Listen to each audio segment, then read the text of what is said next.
Hi guys, I want to keep these reviews a little bit more casual from now on, so I hope you can forgive me a few of the mistakes that could happen. I've been using the Huawei P9 as my daily driver for about 8 days, and I'm definitely confident enough to give you my full proper review. If you have any questions, if I maybe forget something, just leave them down below and I'm pretty sure I will be able to answer them. One thing that comes with no surprise and is definitely no spoiler, this phone is freaking awesome. I want to keep the overview really quick so I have a little bit more time in the in-depth part. So, design and build quality really good. I mean really good. The display maybe even a little bit better, because I would say this is the best IPS display that I've seen so far and can rival the very best one on the market. No problems here at all. The sound also really good because very loud, fairly nicely balanced, so no problems. Sounds definitely more than satisfying in my opinion. The performance is a real highlight because I would easily call it top 3, if not maybe top 2 performer. Doesn't really get too warm, doesn't throttle anything like that, and the gaming performance is top notch, so no complaints here either, and that means something from me. Battery life, definitely above average, still decent, maybe not really great, but definitely good enough and did get me through the day every time. Software, I still have no problems with EMUI. Some people still don't like it and this version won't change anything. If you've seen maybe my Mate 8 software review, you should get a good base from what you have to expect here. I think it's fine, it's toned down, it works better than ever, and using it for a longer period of time doesn't get on my nerves or so. It gets the job done, really reliable, and it is fine. Maybe use a custom launcher, that will help. The camera, one thing that I have to say is it really makes a difference for what you want to use it. If it's for pics, then it's really good. Maybe not quite 2016 flagship level good, but still very good.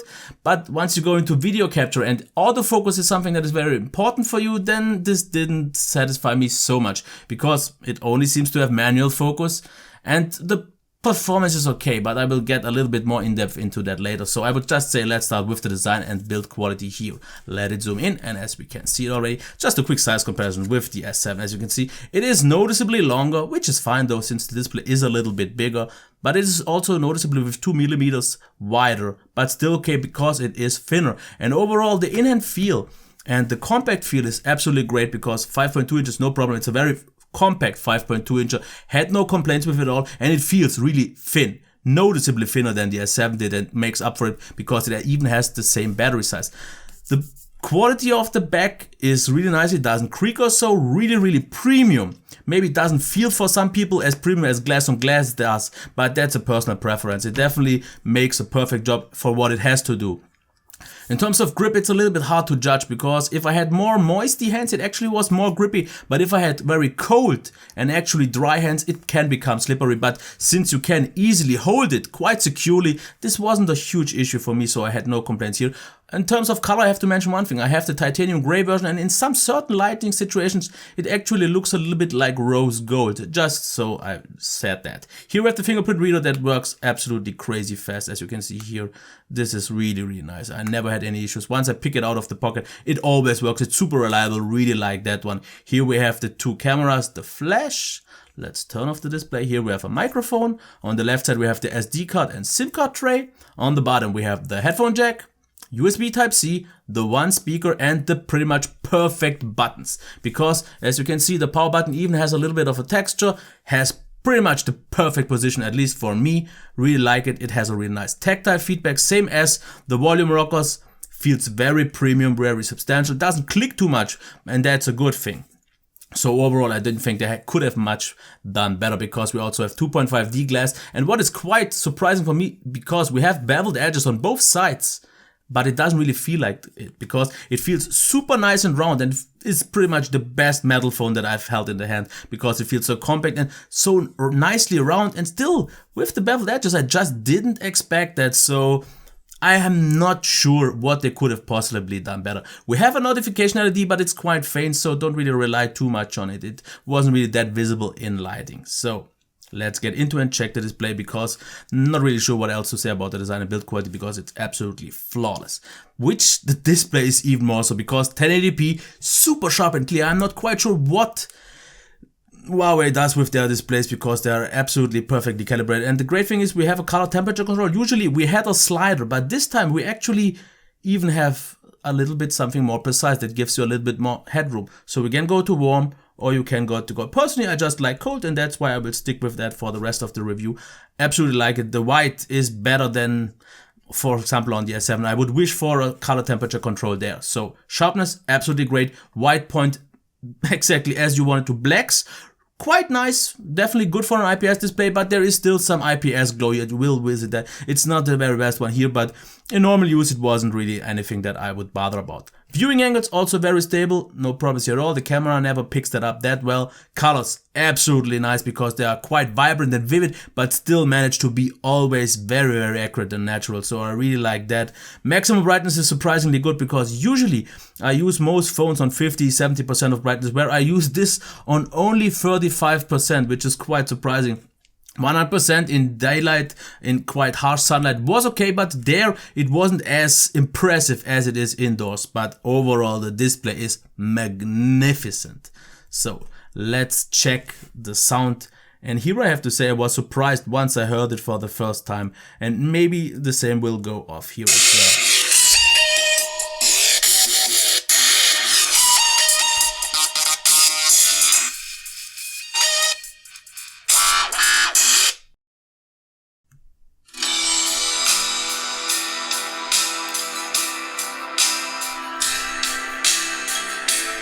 Okay, this is something to keep in mind, and that is a little bit of an odd thing because the speaker isn't quite consistent loud, what I don't get, because there are certain videos or sound samples and so on that are much louder than, for example, on the S7. But then, on the other round the way, there are some certain situations where it's pretty much the same volume.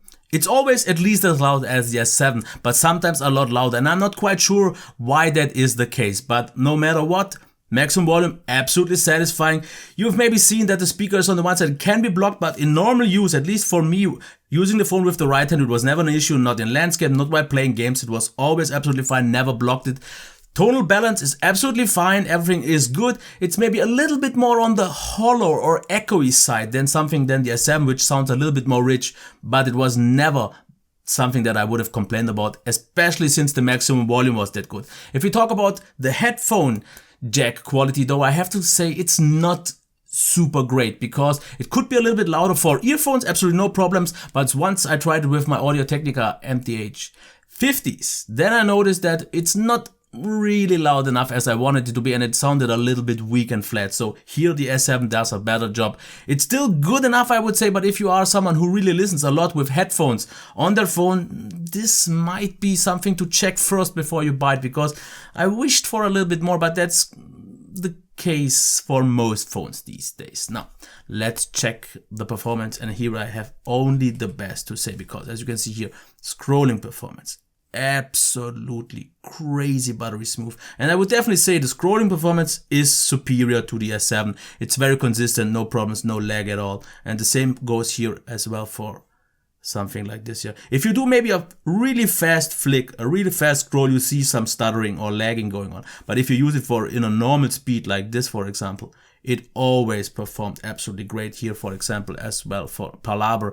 So in daily use it was ever so slightly maybe weaker than the S7, which I think is the best performing device, or at least has the smoothest scrolling. And here, as you can see, it is absolutely satisfying. I never really in normal use thought, man, this lags or this is not fast or so. Absolutely fine. Also, multitasking here now, it looks better than ever, and it was totally fine.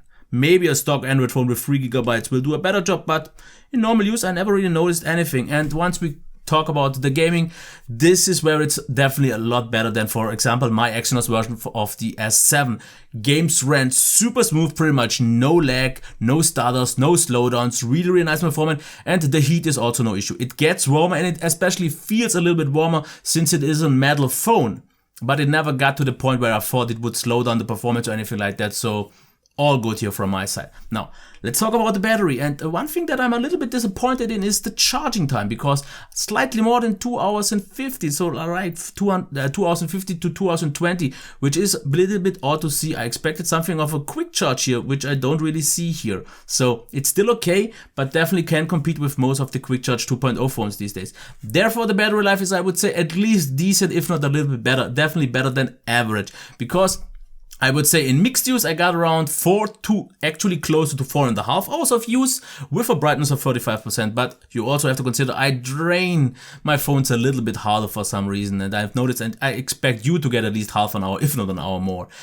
On Wi-Fi, it wasn't actually that much more. I got maybe there for like 5 hours. But what I noticed in comparison with my S7 is that the drain in mobile data is a little bit better. There I would get a little bit more than I do on the S7, where I have a data drain issue. Once we go into Wi-Fi though, it's a little bit weaker than the S7 would be, but I will go into that in an in-depth comparison, so watch out for that in about 1 or 2 days. But I would say the battery life is absolutely fine. If you use it with your particular pattern, I would still expect 4.5 to 5 hours, which should get most of the people through the day. It definitely did get me through the day every time. So this performance is something that software is something that I don't want to spend too much time, because we have the typical stuff. So I would pretty much suggest you just to watch my Huawei Mate 8 software review that I did, because it will give you all the necessary information, and I don't really want to get into it. It is definitely better. It still has no app drawer or something like that. Themes are still pretty much the same. There are more themes available out of the box than it was on the Mate 8 the case,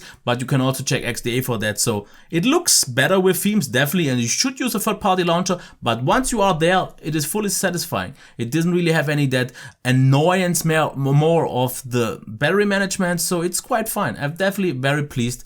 Don't see this as an issue anymore. Of course, a few people will still think different, but that's something that I won't be able to change. Now, if we talk about the camera, if you check the selfies, it looks really, really nice. No complaints here, really sharp, really nice. But what I think is not present here is any sort of autofocus.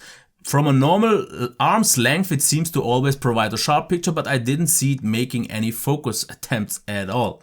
Once we go into low light, it's okay, definitely decent. Didn't really blow my mind, but it was good enough, no complaints here. OIS smoothness maybe helped with better, sharper pictures, but overall I still think good. Once we go outside though, I have a little bit more light, you get really, really nice pictures. It's mostly very sharp, the autofocus works well. It's maybe not the very fastest one, but overall the pictures seem to have a little bit more contrast. Some of the specific pictures that I did, at least if the weather wasn't that good, I noticed to be a little bit darker than maybe in reality, but overall the color balance was very natural, very nice, so all good here. But if we talk about the video quality, is where I'm just not that happy as on most other phones, because the quality itself now has come down to a level where it's actually really good, because it's sharp enough, it's not that oversaturated or over sharpened anymore, it's not too grainy or something like that. But I did notice some banding, especially if you go and check the clouds, but colors are fine. But the issue for me is still the lack of an autofocus during video, which is odd since we had that on the Mate 8. I'm not sure why that still isn't present. Some people actually prefer it, but if you give me a more performant camera, at least give me the option to decide if I want to use autofocus or not. So this is definitely something that I would have liked to have seen, but in the end you have to decide for yourself. Personally, I think there are definitely better video cameras out there. Once we talk about the pictures, it's absolutely fine. So I would say I'm done with the detailed part after about 40 minutes. So let's talk about what this device is able to offer as a whole. And here I have to say, one thing that is very important for me is that a phone is flawless, because a device can have 5 or 6 amazing strengths, but if it has one crucial flaw, then it's already a deal breaker for me, and I don't see this here, because build quality definitely not, display for sure not, sound is good enough, performance is top notch, battery life is still good enough, software is totally fine in my opinion, and the camera for someone like me who doesn't really use it that much, especially not for video, it is still okay. But if maybe the video camera could be a deal breaker for you, in overall it's definitely not for me. So I personally don't have any deal breakers, which is very important. Now, I would say at the moment, from all the phones that I've tested, and I haven't yet used the HTC 10, I would say it is at least top 3 phone, if not maybe even top 2. And it's definitely head to head with the S7, which I will make a comparison. And this is the closest battle of the best phones that I've able to offer right now. So I think it's a great phone. It's definitely worth the price at around about 500 euros here right now, at least in Germany. I think it offers a great value. It feels amazing, and all the overall qualities are top notch. I could not be more happy, and maybe it didn't even get through this review how much I like it. And if it wouldn't be for the S7 that I already have, this would have been an amazing, perfect daily driver for me without any complaints. Of course, you have to decide for yourself. It's definitely always a personal taste. And if you can't decide now if you should go for this or the S7, wait a day or so for the review. And if it's maybe already out there, just check the info card. I think that's all I have to say. I have a lot more things to talk about if you want to in the comments. And if you want to maybe some details that you maybe won't go on and review, maybe check my live hands-on, because there I answered a lot of questions, and it's quite possible that I forgot a lot of things here in the review, even though I think I covered most of it. So just maybe watch that or just ask me in the comments. I think that would be it. So if you liked it, give it a thumbs up. Subscribe to the channel if you want to see more content like this. And all I have to say is I wish you a nice day. Okay, until next time. Bye.